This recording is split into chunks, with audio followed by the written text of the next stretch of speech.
Bienvenue sur Africa 24 dans cette nouvelle édition du QG Weekend. Voici les titres de l'actualité. La libération de certains jongleurs ayant exercé sous les ordres de l'ex-président Yaya Jammeh suscite une certaine consternation en Gambie. Une décision de la commission Vérité et Réconciliation décriée par les associations de victimes. Le gouvernement ougandais prévoit d'investir 813 millions de dollars dans le secteur industriel au cours de la prochaine décennie. Un domaine en perte de vitesse concernant les investissements émanant du secteur privé. Et la communauté musulmane du Sénégal se prépare à célébrer la fête de la Tabaski, connue pour être la fête du mouton. Cette année, l'État a décidé d'intervenir pour tenter d'encadrer le prix des bêtes. Une opération sans grand succès.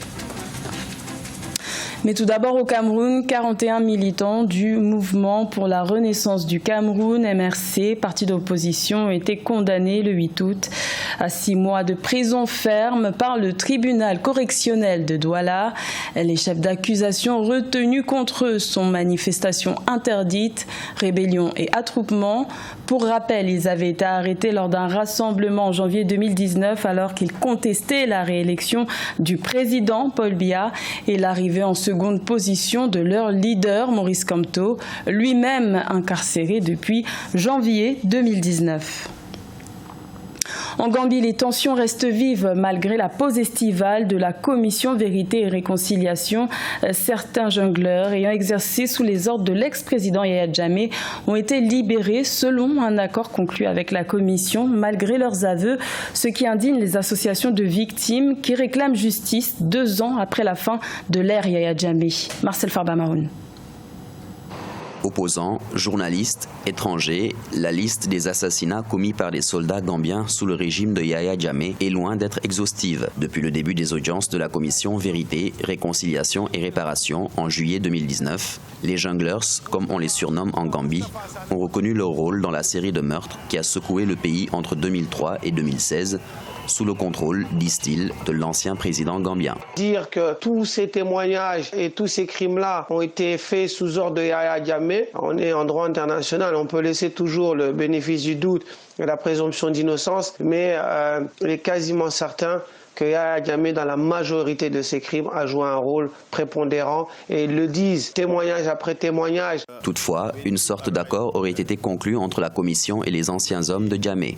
Les aveux ayant été faits, certains sont donc sur le point d'être libérés, ce qui suscite l'incompréhension chez les familles des victimes. Ce sont aujourd'hui des gens qui viennent dire froidement qu'ils ont découpé des têtes, qu'ils ont démembré des êtres humains à la face du monde entier. Je ne sais pas si les Gambiens en réalité étaient préparés. Il n'y a pas de réconciliation sans justice. Donc les vérités, elles ont été dites, c'est vrai, mais aujourd'hui, il n'y a pas eu de justice et il y a eu une sorte d'amnistie. C'est ce fait précis que les Gambiens n'acceptent pas. Des gardes présidentiels et quelques soldats des forces armées gambiennes composaient ce groupe autrement dénommé Escadron de la mort. Selon les témoignages, l'une des premières victimes a été Deida Aïdara, fondateur et rédacteur en chef d'un journal, qui a été abattu en décembre 2004 dans sa voiture par des hommes à bord d'un autre véhicule. À noter que les auditions reprendront le 19 août 2019. Également dans l'actualité, en Tanzanie, un camion citerne accidenté a explosé ce samedi près de la ville de Morogoro, à environ 200 km à l'ouest de la capitale Dar es Salaam. L'explosion a provoqué la mort d'au moins 57 personnes.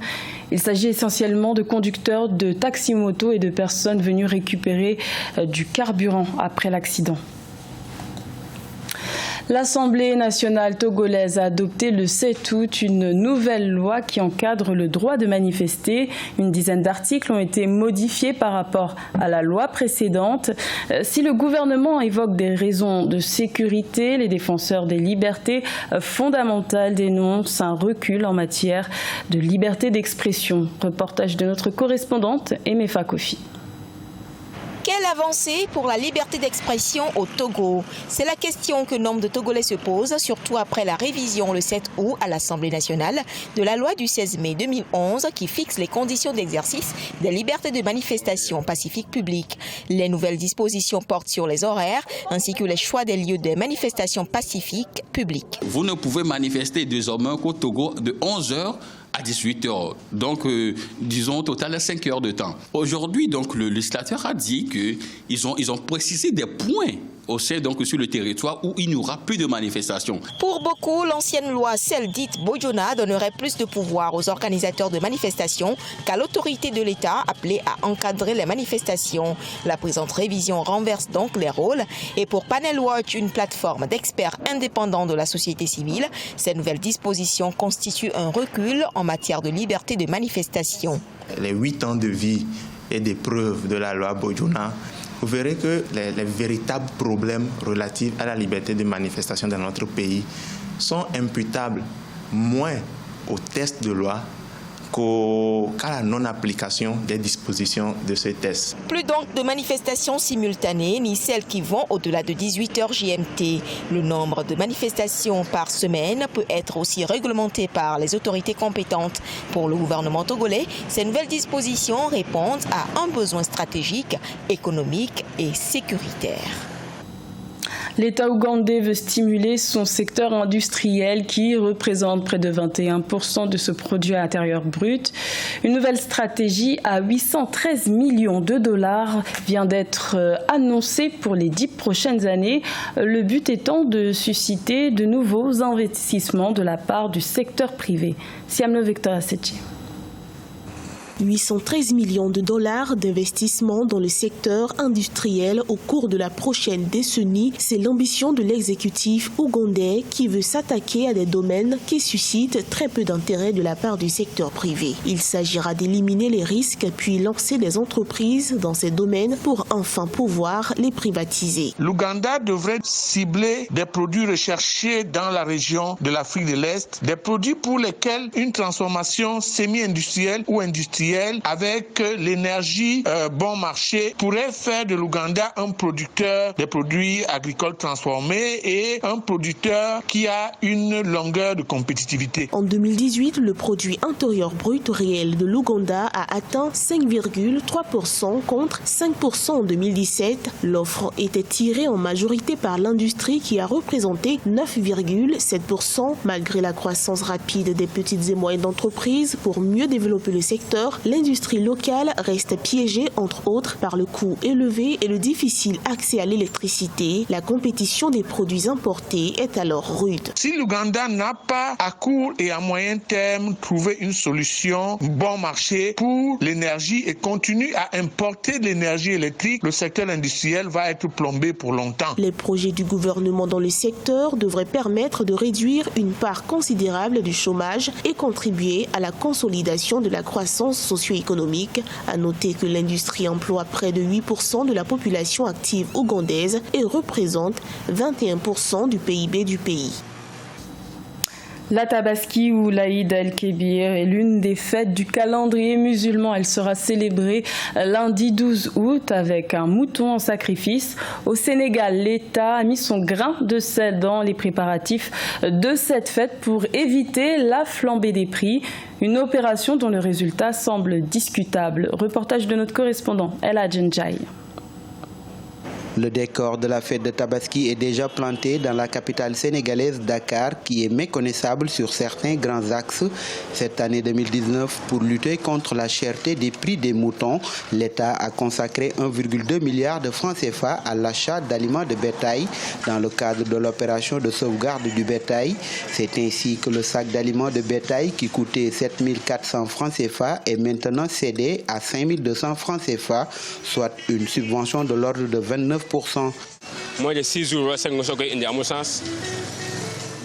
Cette subvention n'aura aucun impact sur les prix des moutons parce qu'il ne faut pas attendre 6 jours avant la fête pour parler de baisse. Il fallait le faire à 1 ou 2 mois à l'avance. Tu peux faire le tour des enclos, on dépasse plus de 20 000 francs CFA pour la nourriture des moutons. Et cette situation rend plus cher le commerce. Même constat chez certains clients. Ce père de famille Diakhaté cherche depuis 3 jours 2 moutons. Avec 500 000 francs CFA, il ne parvient même pas à en trouver. Pourtant, l'État du Sénégal a pris beaucoup de mesures allant de la suppression des taxes de convoyage des moutons à la subvention de l'aliment de bétail pour faciliter l'approvisionnement des ménages en moutons. Cette année, je trouve trop cher. Les moutons sont trop chers. Moi, j'en achète d'habitude 2, mais à ce prix, les prix qu'on me demande sont excessifs. On a l'impression qu'il n'y a pas de subvention sur l'aliment ni rien. Parce que bon, ça n'a pas d'impact du tout sur les prix. Si certains d'entre les vendeurs commencent à se frotter les mains, d'autres attendent encore des acheteurs. À noter que la fête de l'Aïd el-Kébir est prévue au Sénégal lundi 12 août. C'était le journal de la rédaction. Merci de l'avoir suivi. L'information continue sur Africa 24.